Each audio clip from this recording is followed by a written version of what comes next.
Some are saying that the ancestors rejected the desecration that occurred at Great Zimbabwe zvadhakwa.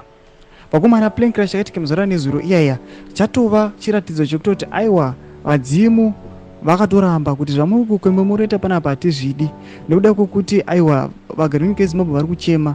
Tiri kuona brutality iri kuitika ichiitwa nezita ripi negovernment yenyika yezimbabwe, zvino zviri kukonzeresa kuti vanhu vati aiwa vadzimu vari kuzviramba. Zvipiriso kana marituals avakaita vari kuti aiwa madzimu masisters haasi kuvagamuchira. Sandapinda masvika mudanyugwa pana muri bosubscribe olaika kuti tinobebela kuti ipa muna umonyu kwamuchinzi.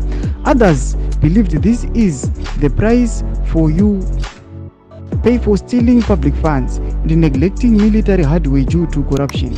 Either way, it was a tragedy, and thankfully none of the helicopter crew was seriously injured. Stop pretending to be Mnumtapa and instead focus on the providing children with medication in hospitals and clean drinking water in homes. Ensure employment for the youth, then you can celebrate when the work is done. Spirits and the Almighty are different from Malava, who you give instructions to lock up timber sikala edingarivume. Ndomasvika rubuda pana pachiona awa government yenyika yezimbabwe iri kutreda zvinzi aiwa pomita kucelebrata take mambo resolve the economy, mamboenda muzvipatara manovapa mapanados, vanovapa equipment aiwa nemeshini aiwa iri advanced, moenda kueducation munoimprove economy yonaka, moisa employment, mochizotanga kucelebrata. Noda kwokuti aiwa economy yasana nana malava vamuno bribe. Masvika rubuda nyuko panapa vachienderera mberi vachiti aiwa tinotenda hedu Mwari kuti hapana ine helicopter yakaita a fatal damage kana kuti munhu akafa, but it's just a stern warning. Vadzima vari kungokuratidzai kuti aiwa kwamabva muchiita hatisi kufara nezvamaita.